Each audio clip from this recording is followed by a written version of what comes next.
this New Zealand to me is just a real special nation because of the people. This is actually my 5th trip to New Zealand. On this assignment, I'm here for 8 weeks. And actually, this is my 7th week, so I only have 1 week left, and then I go back to the States.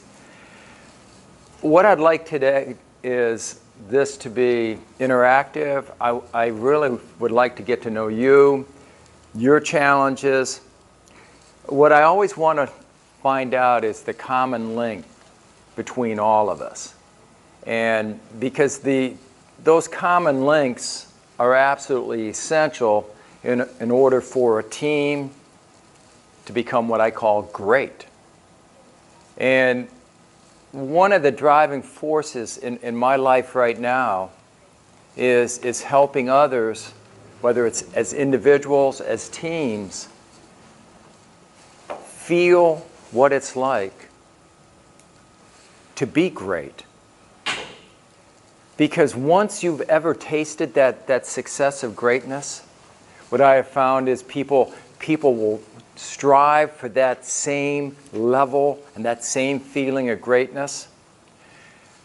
So today what we're going to end up doing really is looking at the word greatness to begin with. Then I want you to try to apply that into your individual lives, also in the teams that you're on in life. And we're on multiple teams.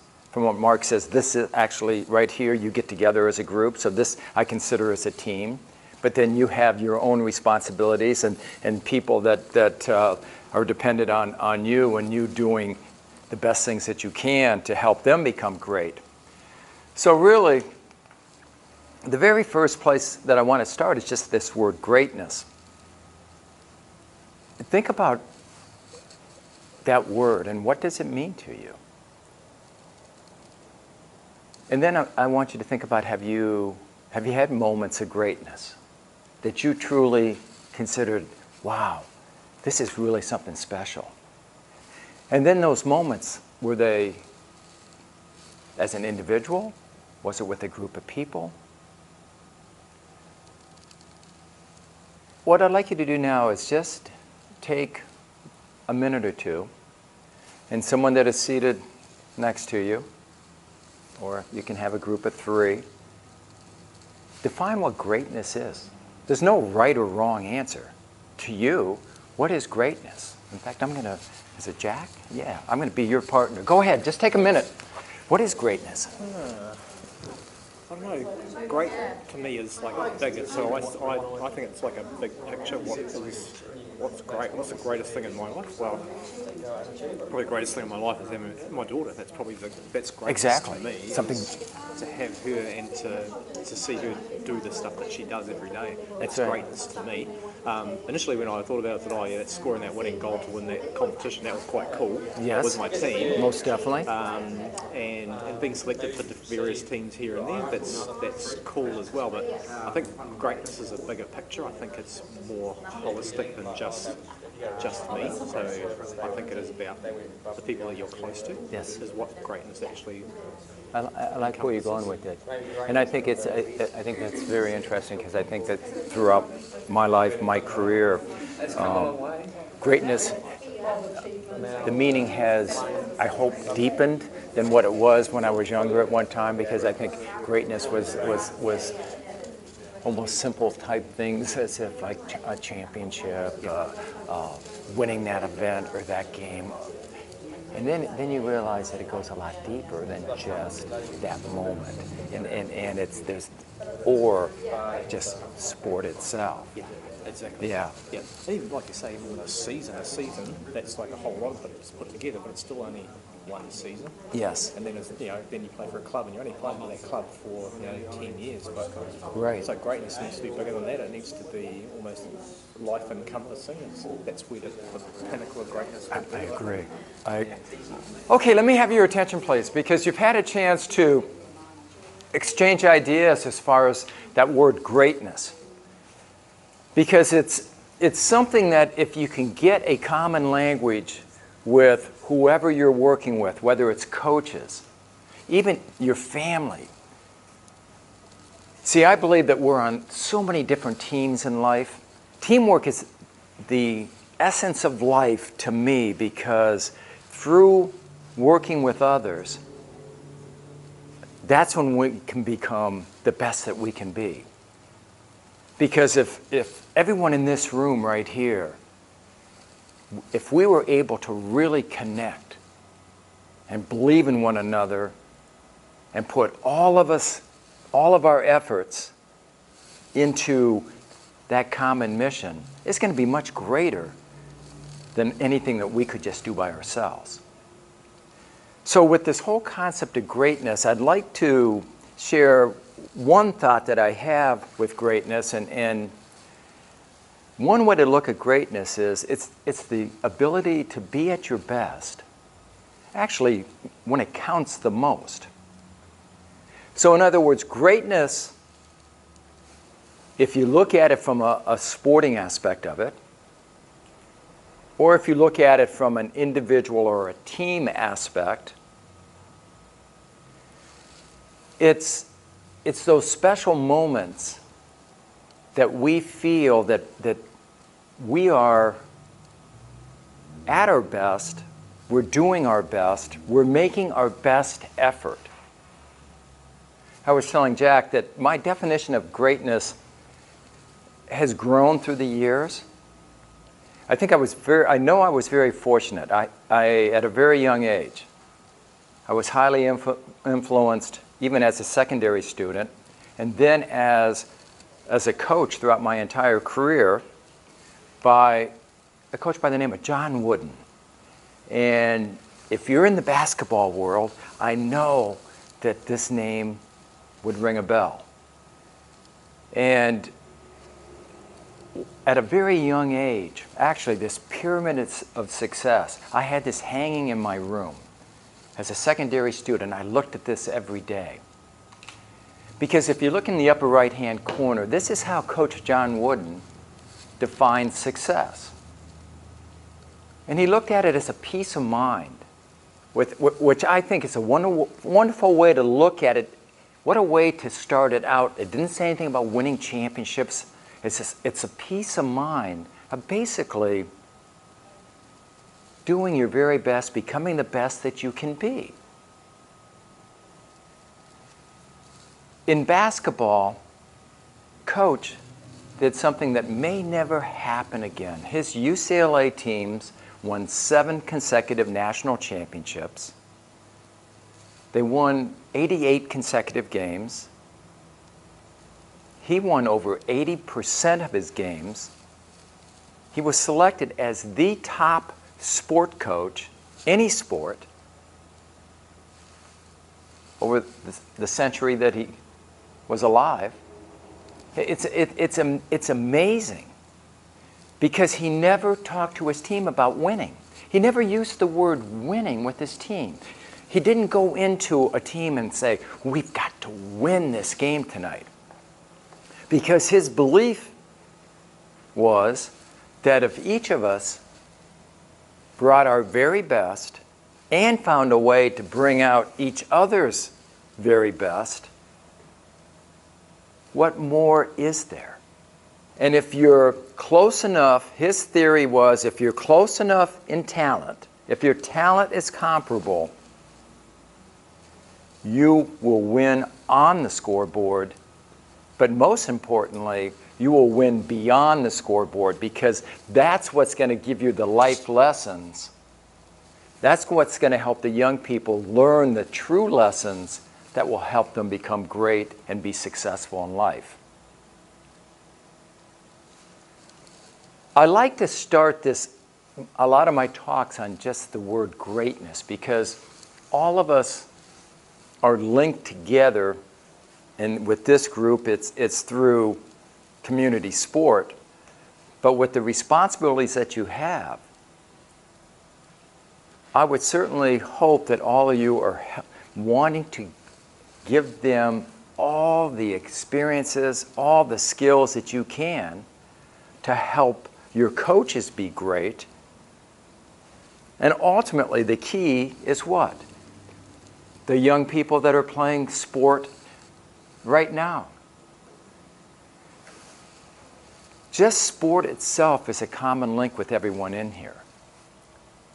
Each of us have a story in sport, whether it's winning that or kicking that goal to win the game, whatever it may be, your experiences in basketball. All of us have some story in sport. And probably, if I had time to sit down individually with you, I would love to hear your stories. Because I don't think you would probably be in the positions that you are right now if there wasn't something about sport that truly impacted your life, and it's more than just your life. Through your positions, you want to impact others. With this whole concept of greatness, I always like people to know, especially young people, there's no silver bullet. If someone comes in and says, oh, I've got all the secrets of greatness and I'll give these to you, you better be worried about it, because there are no secrets. There's concepts. See, I really believe in core concepts. But greatness itself, if you really look at it, greatness requires an investment. I do not use the word sacrifice with athletes. Some coaches, and there's nothing wrong with it, I just want athletes to understand a sacrifice to them thinks, oh my gosh, I can't do this, I can't do that. They look at their mates and they're able to do this and this, but I can't. I've got to sacrifice those things. I want them to look at the time and effort they're spending in sport is an investment. It's an investment for someday putting on that jersey of that secondary school and having that name. Who knows, someday maybe it's having a uniform that says New Zealand. The investment is something so much bigger, and it's not just from a sport perspective. The young person may not realize it right now, but all of us realize those lessons they're learning right now on the playing fields are the life lessons they need to be successful. The other piece of greatness is it can't be imposed. No matter how great that you would want me to be, there's got to be something that I do from within. It's got to come from within. But here's my key, one of the key points that I have with people like yourselves that develop coaches, or even with young people. I'm working with young people right now in a pilot study using actually the framework that New Zealand Sport New Zealand has funded is based on the principles of greatness that we're going to talk about. And so right now in 4 secondary schools in the Auckland area, why I'm here for the 8 weeks, I'm implementing the framework into these 4 schools. Because it's my belief that greatness has to come from within. But I truly believe that deep inside, greatness lives in all of us. I believe truly it's there.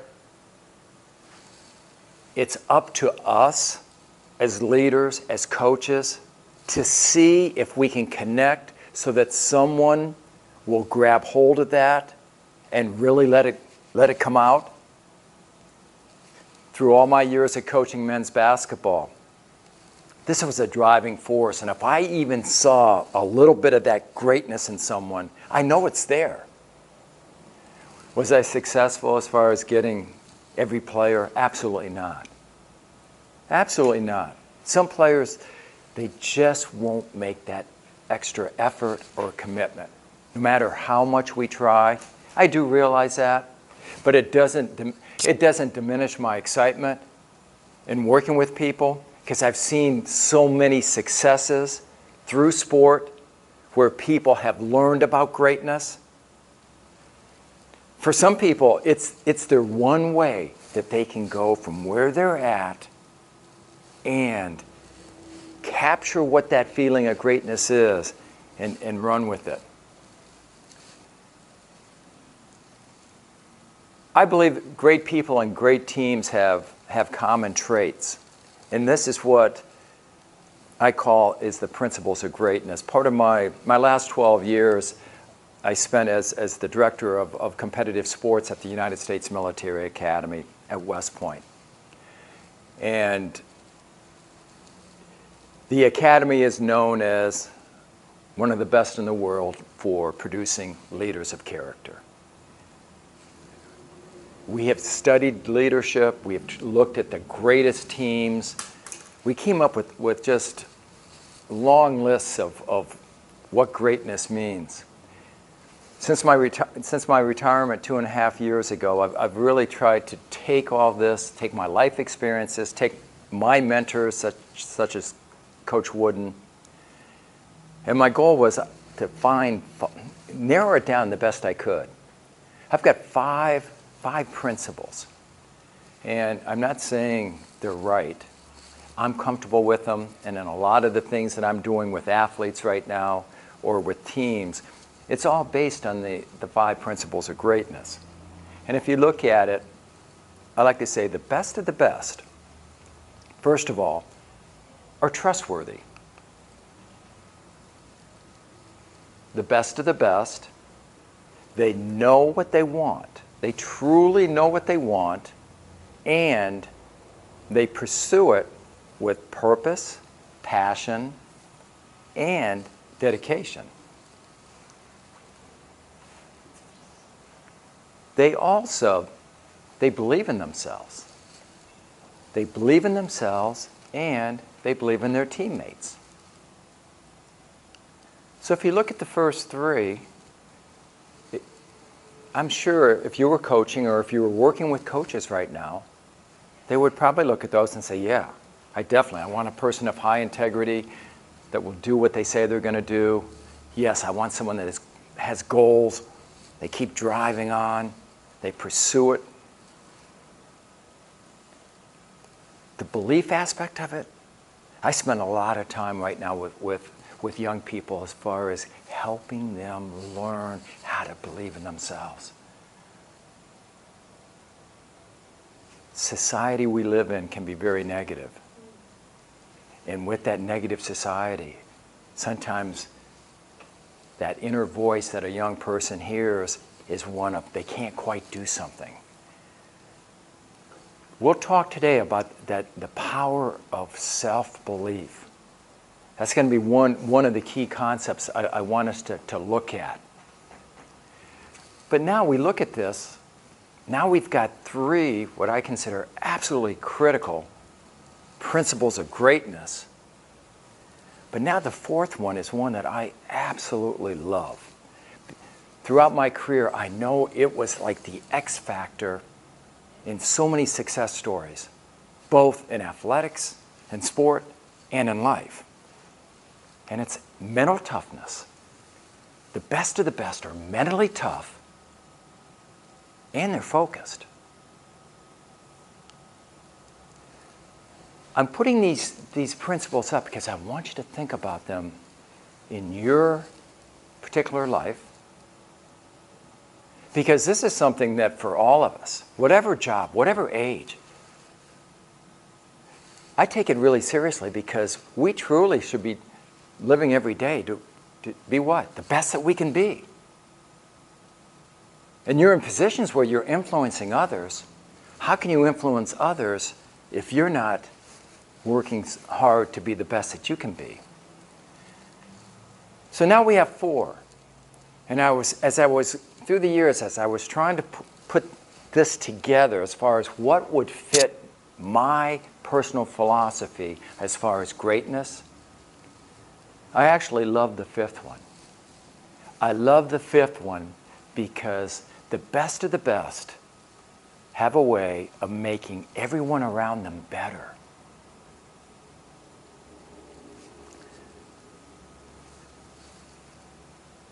Since I retired from West Point, I've been very fortunate. I mentioned my trips to New Zealand.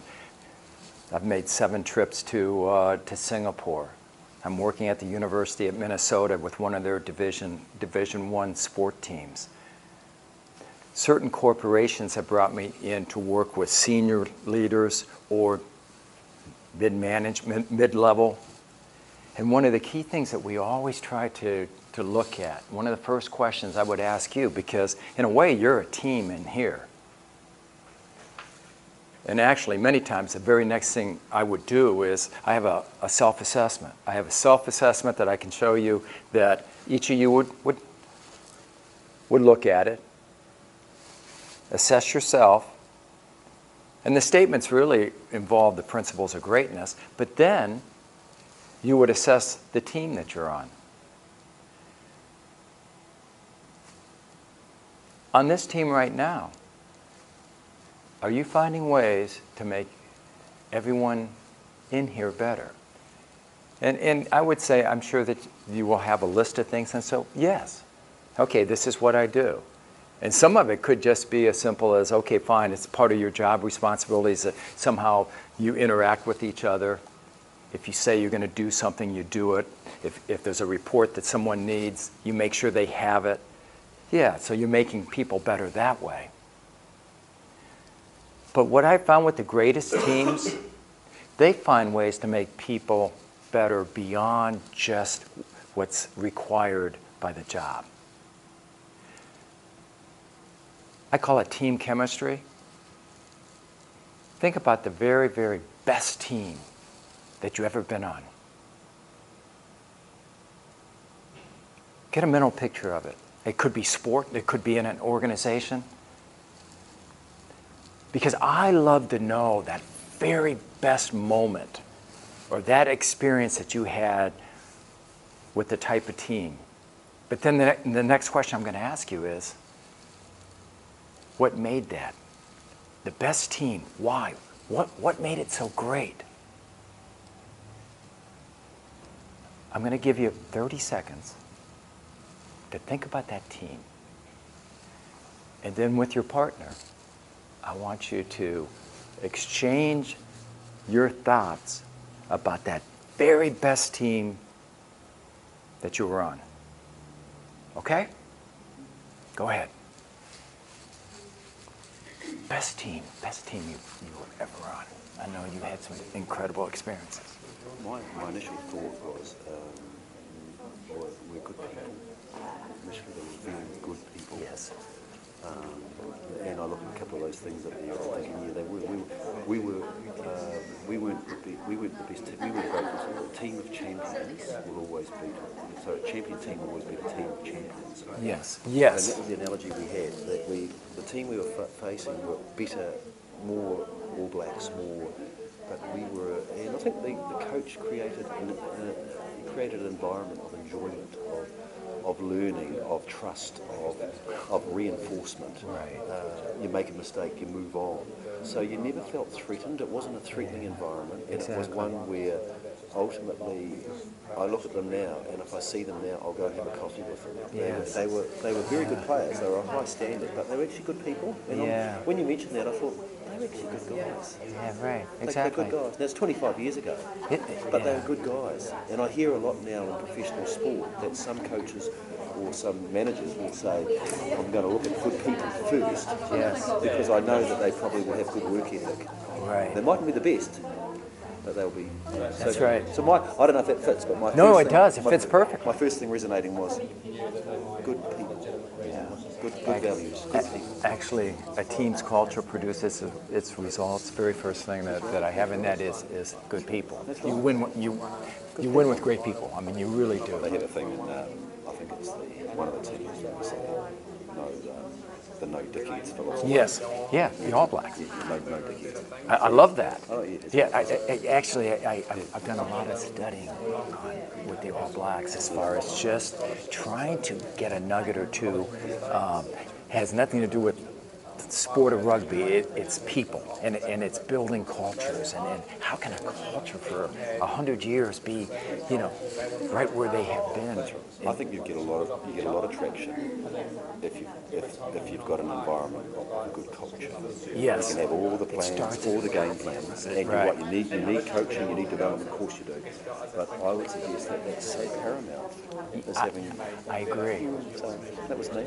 Yeah. I hope that fits. That fits perfect. It really does. No. Okay, let me have your attention, please. There's something about it. I mean, just even as I look at you, and as you reflect, and you start talking about that team, I see people smile. I see people smile. In my personal life, actually next December, and they're already planning it, but it's a 40-year reunion of a state championship team that I was coaching. These young men now are mid-50s, and they're great, great people. And when we get together, sure, someone shows the old videos of the game, and everyone laughs because our short, the basketball shorts, were so, yeah, right, yeah. Instead of they weren't down by the knees, and we laugh at things like that. But it's the connections that we have with people, and how at that time we were able to bring out the very best in one another. I say this to my teams that I work with. Seasons end.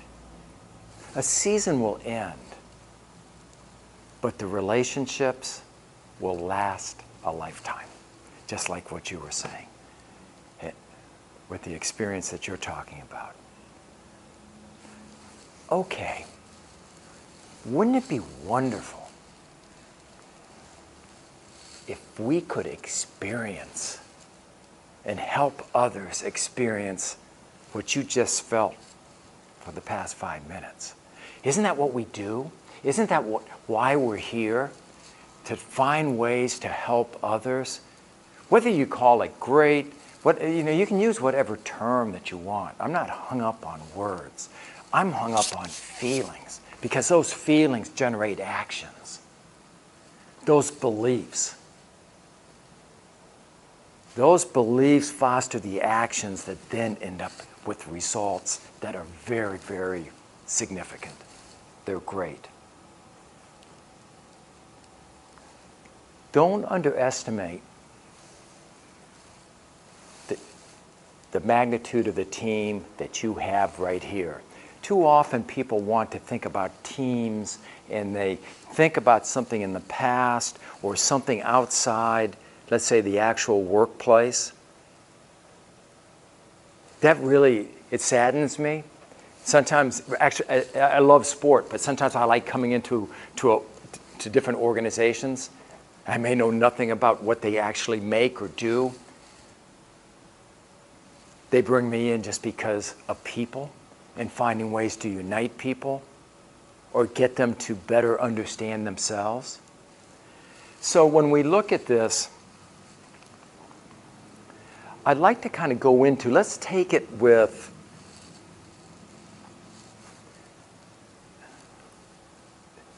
the people. Let me ask you, your jobs, raise your hand if your job has something to do with helping coaches or people develop. Okay, everyone. Okay, fantastic. I just want to make sure, because like Mark said, I can go any direction. I've got that chair right there where I would just sit down and I want to listen, and we're going to talk about, in a few minutes, we're going to get to the point where I'm going to have all of you write down some of the challenges that you're facing with your jobs. Because one of the key things with leaders today have to be able to turn challenges into opportunities that will take you to a much higher level. Leaders today have to be able to lead change. I love talking about change. Change, for most people, makes them really uncomfortable. There's just a normal reaction to change. Right away, oh, something's different. I used to feel that way, but then I started realizing, wait a minute, this is life. Nothing's going to actually stay the same. There's always going to be changes. And your ability as a leader to understand change and then maximize it and then lead others that are resistant initially, that's what is the mark of, I think, an outstanding leader. So we can get into things like that during our time if you would like. But let's look just at the core concept number one that to me is absolutely critical. If we're in the people business, number one, you have to help those people look inside. I call it inside-out coaching. They have to get inside their own minds. Like right now, even for you, for me, at my point in my life, I reflect every day. Why? Because I'm only as good as the best that I can be. So when we look at knowing yourself, and in this case, let's say the coaching profession, and what I'm going to do is there's a couple of slides really of just questions. And these are things, I'm not going to go into any great detail with any of this. I just want to introduce the concept that if you're helping to someone in their development, you've got to know them. And you've got to try to get them to know themselves. Because, it goes all the way back to Aristotle. Knowing yourself is the beginning of all wisdom. These are questions that I somehow work into a conversation with any coach that I'm going to work with. I want to know, first and foremost, why did you become a coach? For most coaches, they want to tell you.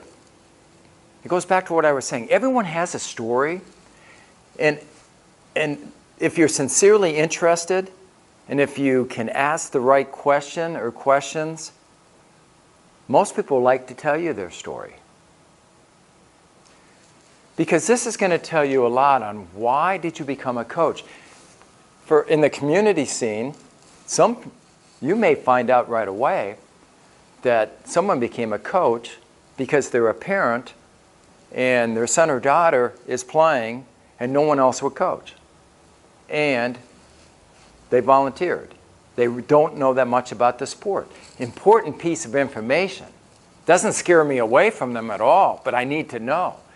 Someone else may have a lot of playing experience and they're coming into it thinking they're pretty knowledgeable. Other people come in with a lot of coaching experience. But then I want to know, what do they like most about coaching?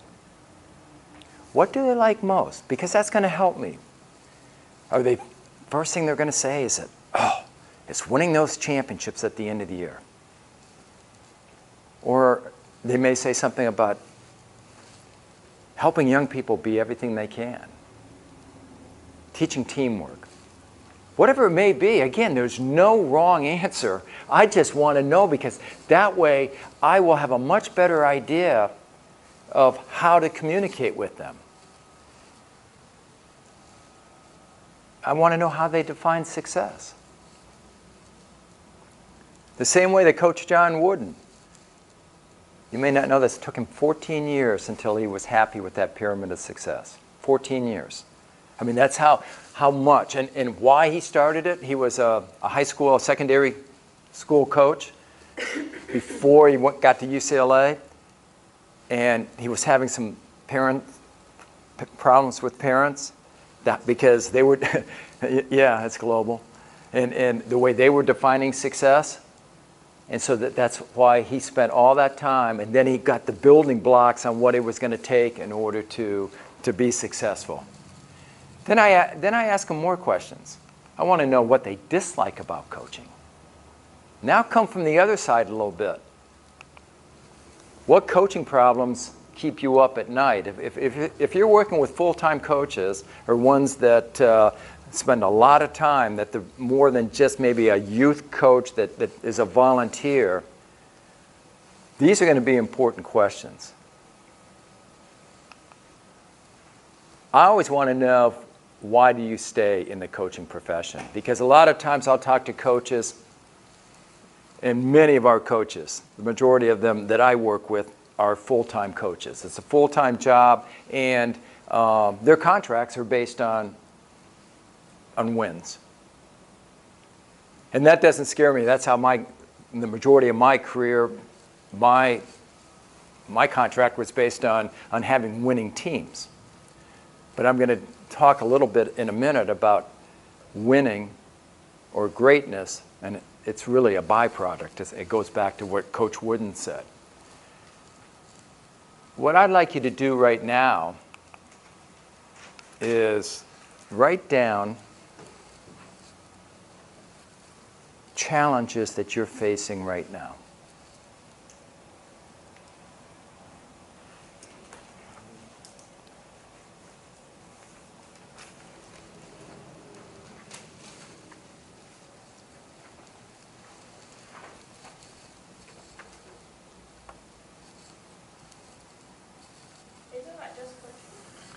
No, okay, well, so it doesn't have to be just coaching. I mean, just challenges. It could be, for example, for many people right now, it's trying to balance their life because they have family, they have all these different things. I mean, that has an impact on now how you're trying to be the best that you can be, both as a parent and as a manager, a coaching director of development.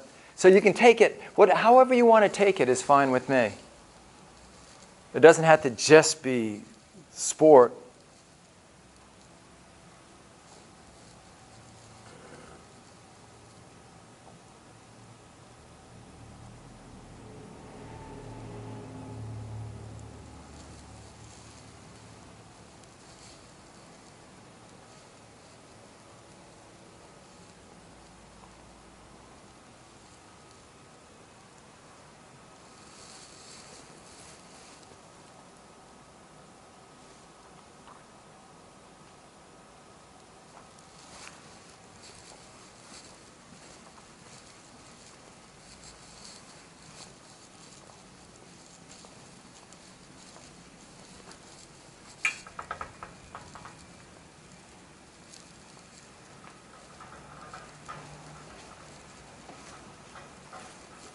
Oh, thank you. We may just have to move your chair. Thank you.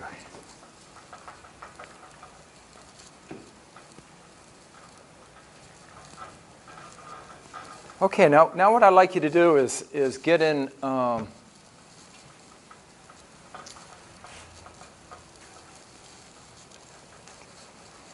group of 3. So we got 3 people right here, and 3 people here, and then 3 here, if it's all right. And what I'd like you to do is just compare. And if there's specific challenges that you don't want someone to know, that's fine. Keep those just right on your piece of paper. This is nothing that's going to be collected or anything like that. But here's what I'd like you to do is talk about, and I'd like each group then to come up and put at least one of their challenges, agree on, okay, fine, this is one from our group I want to put up on the board. And have at least one, probably 2 if you can, so we can kind of take a look at it. There will probably be some that are very, very similar. So if you would, just get with your group, and I'll give you about 4 minutes, and you can talk about it.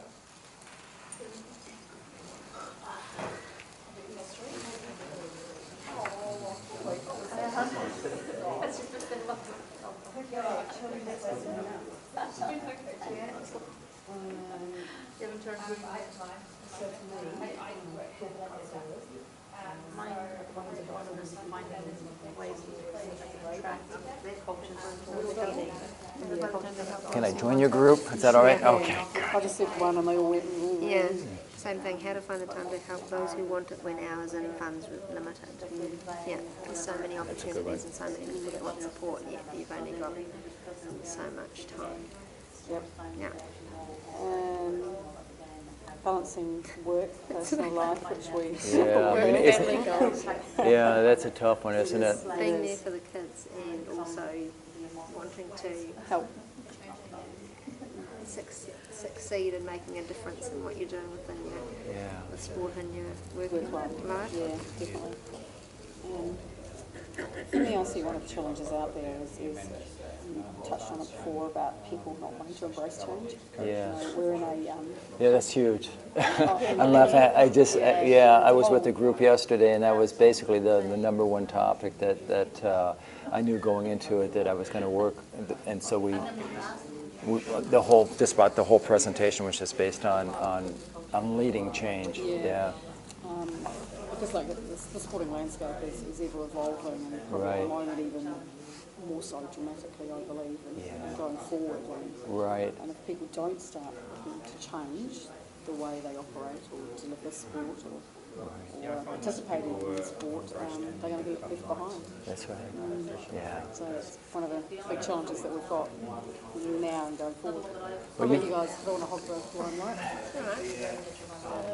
Just getting coaches on board across the different areas for work with regards to work. Volunteer coaches. Yeah. So more volunteers. I had that They as get well. paid. Volunteers. Okay. They're all volunteers.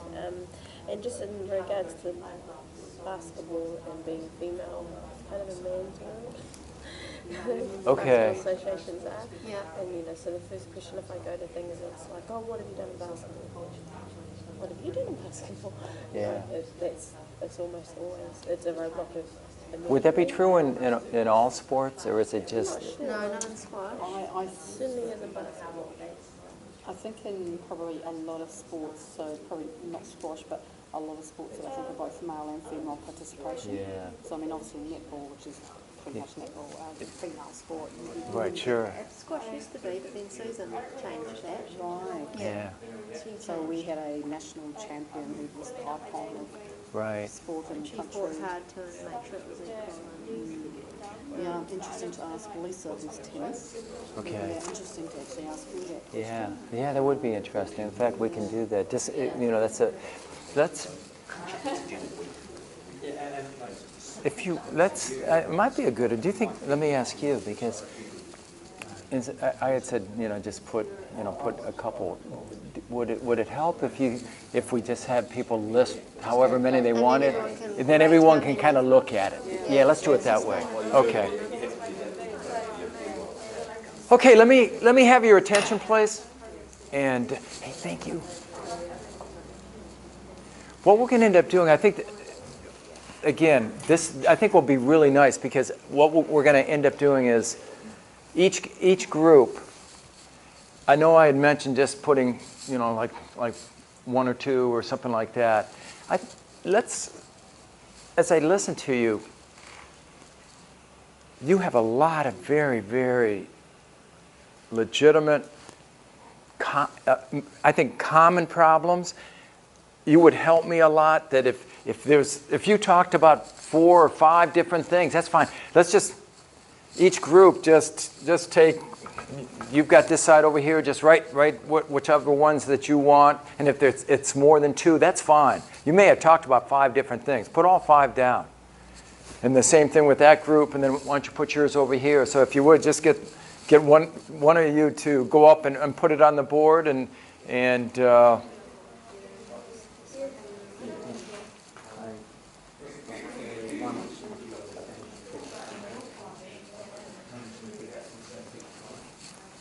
is this where the snack is right here? Yeah. I may just, in a few minutes, I'll just let people, and then we can almost keep working.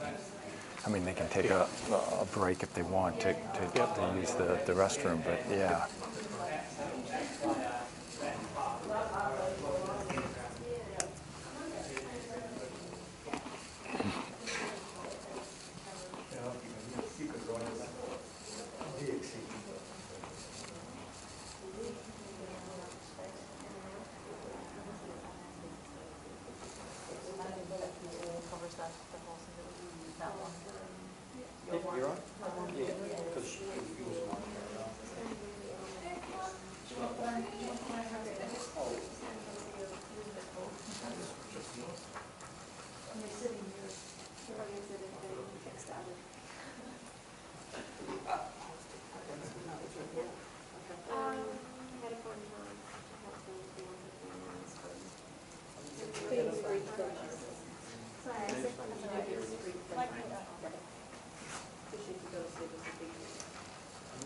Carol, maybe something like staying optimistic when you don't feel like you're really achieving anything. That's a good point. Yeah. That is so important. Yeah. Because you just get bogged down in little stuff. Yeah, we call it the ankle biting things. You know, you just every day it seems like, and then wow, it drains your energy. I'm really big, and I may mention it. I'm really big into energy. People say that time's your greatest resource, and I understand why they say that. But to me, for years I've always thought, at least personally, it's energy. When you don't feel like you're accomplishing anything. Exactly. You can have all the time, but you don't get it done, and that's that whole. I'm going back to the optimism and just that energy, that positive energy that I think that all of us as leaders need to have, and to help others have it. And sometimes we're in a very negative environment where everyone's complaining about, you know, this. To have the strength and the energy to stay strong and optimistic, yeah, that's very important. You're involved with tennis? Okay. How many years have you been here? 6 months. Oh, okay, wow. How's it going? Yeah, it's hard because I still don't really know which direction to go in. So I'm based over at the tennis centre and I work there. I feel like the goals there are different to the goals here. I see. So you're kind of caught in that in between as far as, okay, and in a way you're trying to accomplish both, but it's, that yeah. And there's still kind of more understanding of what the role is and where I can be most effective and I mean we're really struggling as it is. It's like a shitload of work that needs to be done there. And then, So there's I'm pressure getting there. passed on work that I should really be doing. Yeah, exactly. Yeah. And here I am 6 years in the organisation, I still get to talk about it before. You know, Yeah. you get an email and say, well, should I be really dealing with this? Right. By the time I hand it off and explain it to someone else, I could deal with it. Yeah. Excuse me, I took your seat. Yeah, no. Keeping it warm for me. Yes.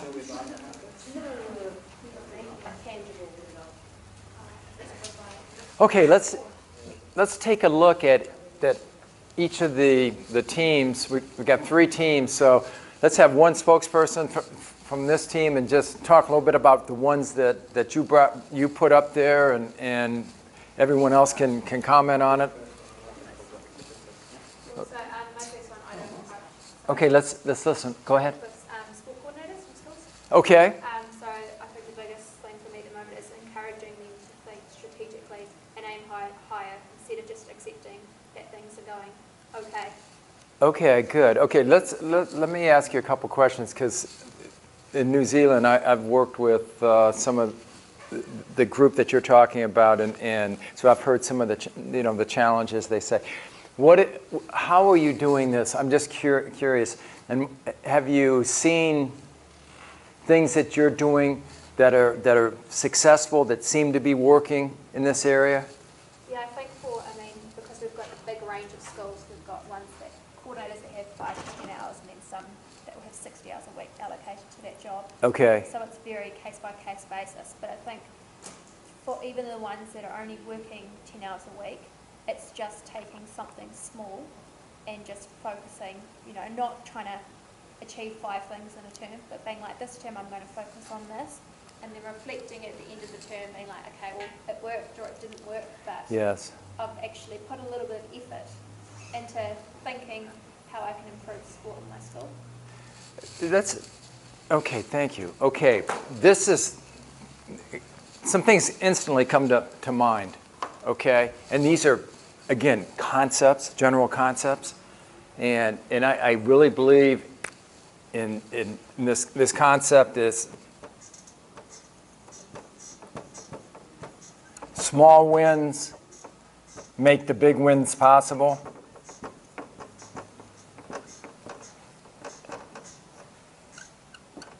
And I think that a lot of times people you have to get them so that they can feel good and help them understand what a small win is. And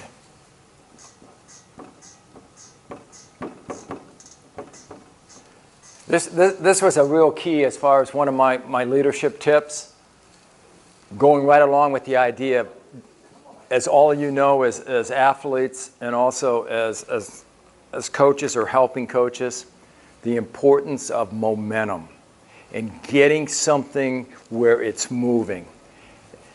The momentum piece of it,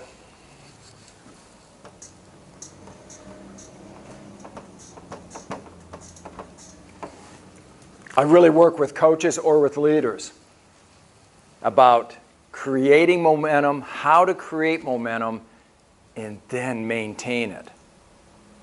So think about, these are just general things, but I think you can kind of look at what you're doing, and just like you gave this, and then you gave me a great example of what you're doing, and right away I'm thinking about, wow, same principles. You're trying to get the momentum going a little bit and getting them to look at and identify a small step. And then I'm sure as you guide them and try to inspire them to go there, I'm sure that you have ways of rewarding and recognizing them to get that step. And get them so that they're not comparing themselves to this other school that has all the resources. The challenge we have a lot of times, I find, is that instead of looking at creative ways to get that small win, some teams or some leaders spend the time doing what? Complaining. They have all the negative thoughts. It's just like, we don't have this, we don't have that, we don't have that. That other school, they tell you all the things they don't have, and now with being very respective of them, or respectful, getting them to, I call it positive energy. We've got to have, you can't have momentum, you can't get the small wins if you don't have energy.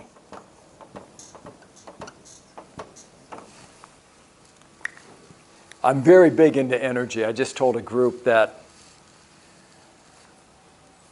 for years I would hear people say, well, time's your greatest resource. And yeah, I understand that. I'm not going to argue with that. But to me, my greatest resource personally is energy. I can have all the time in the world, but if I don't have the energy to bring my best and do my best, then I'm not going to be successful, or I'm not going to help other people be successful. Be very aware, because I'm sure up here someplace, right here at the very top, this is a major problem in today's world for all of us. We really can't get away from work. I mean, actually, you'll laugh. Of course, I'll date myself on this, but there was a time in my career when, in my coaching career, and part of my job, I'd be recruiting nationwide, trying to get the best athletes to my university. I'd get in a car or get on a flight. No one could get a hold of me. It was my time. And I used to really look forward to that. Now you can never get away. I mean, no matter where you're at, I get done with this, and I'm going to have I'll have texts from the United States. I have messages from the United States saying, okay, fine, when are you coming back? We need this, this, this, and this. Trying to balance your life, you've got to really look at your own personal energy level. And when I work with people like yourselves, I want to know, what do you do? How do you re-energize yourself? What do you do? Because this will drain you. This job will drain you. The people that you're going out into the community, they probably are not saying to you, how can I help you? They're probably asking you, I need this, I've got a problem. How are you going to help me fix this? Well, you're going to need to have a little break.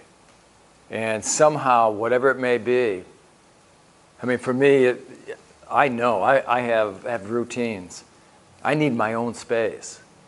And that space may come from physical activity. I mean, I enjoy working out, and I enjoy working out a lot of times by myself. Why? Because I have that space. I can really think. No one's going to interfere with me. I love to read. Because when I'm reading, boy, I can just, a lot of times I'm reading things that will help me help others become better. But it gives me peace, a peace of mind. Okay. Number 2, resistant to change. Go ahead, tell us about it.